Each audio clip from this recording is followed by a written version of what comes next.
Le Sénégal a encore frappé les poings sur la table. Bim!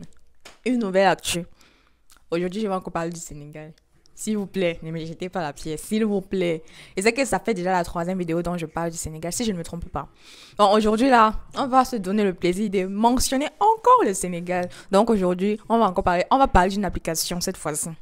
Une appli qui a changé tout dans le système éducatif au Sénégal. Qu'il s'agisse des épreuves, des évaluations. Bon, on ne va pas trop dire dans l'intro. On passe à la suite. On se dit tout juste après. Bonsoir ou bonjour pour ceux qui ne me connaissent pas. Je suis Cybèle, votre chercheuse dans l'actu afro. Donc, tout ce qui concerne l'Afrique, l'actualité et les richesses africaines, je suis là. Et je suis là pour vous faire découvrir tout cela à travers cette chaîne Afro Sourcing. Sans plus tarder, entrons dans le vif du sujet. Il s'agit d'une application développée par un Sénégalais. Il s'agit de monsieur Stéphane Monkabo et son équipe. C'est créateur de cette appli et de cette ingénieuse idée. Donc, comment ça commence? Tout part de l'enfance. Monsieur Monkabo avoue que dans son enfance, il a toujours été passionné de production et d'audiovisuel. Mais en grandissant, qu'est-ce qu'il fait? Il fait les études en sciences de gestion. Quand il obtient son master, il dit ne jamais avoir continué à exercer dans le domaine. De ce parcours, il rejoint donc une agence de marketing tout d'abord et ensuite une agence de production dont il devient le chef de projet et ensuite chef directeur de production. Il observe et il se dit, de toute façon, lorsque je contourne, je me retrouve toujours à vaguer sur ma passion. Et il a été toujours passionné par l'éducation. La production, l'éducation et tout ce qui concerne le développement personnel. Et ouvre donc sa chaîne et crée Mindset Boost. Donc j'ai visité sa chaîne sur YouTube. Donc vous pouvez aussi regarder. Je pourrais mettre l'écriture pour que vous ayez un aperçu.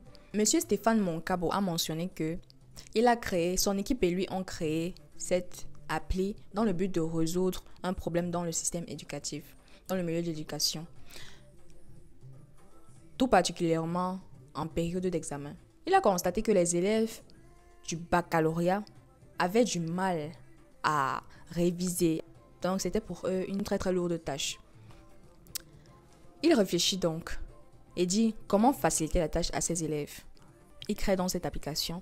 Et pour créer cette application, il questionne minutieusement chaque élève. Les élèves de la ville de Dakar, qui est une très grande ville donc.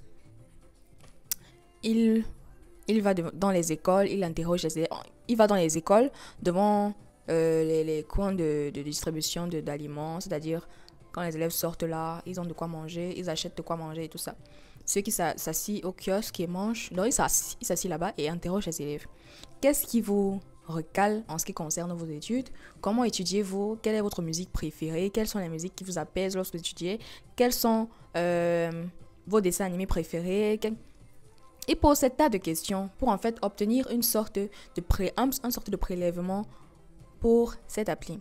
Je tiens à mentionner que l'application était réservée à la base pour les élèves de terminale, pour les examens du baccalauréat. Mais cette fois-ci-là, ça a évolué et c'est à présent en seconde et en première. Ce qui est intéressant dans ce système maintenant, on va là-bas. Le système contient des fichiers audio, des fichiers Strapi. En ce qui concerne les fichiers Strapi, c'est un système adaptable. Donc, on peut modifier la police et le fond d'écran. On peut mettre un fond d'écran blanc, un fond d'écran noir, selon les préférences de tout un chacun pour éviter les troubles oculaires. Et il y a mon préféré, la gamification. Donc, c'est-à-dire les quiz. Les élèves n'auront pas trop cette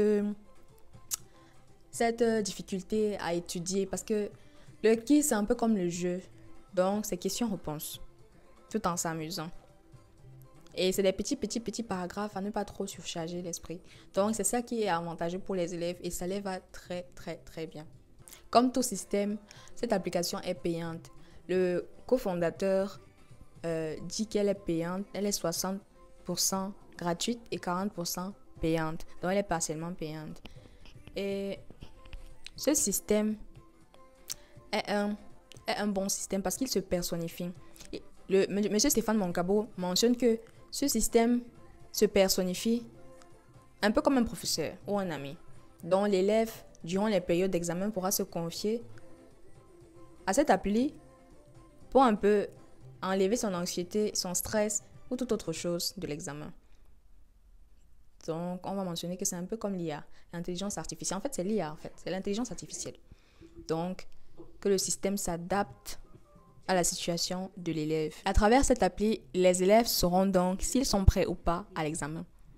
Donc, chaque élève aura le temps d'être évalué selon ses capacités. Et s'il est prêt, s'il n'est pas prêt.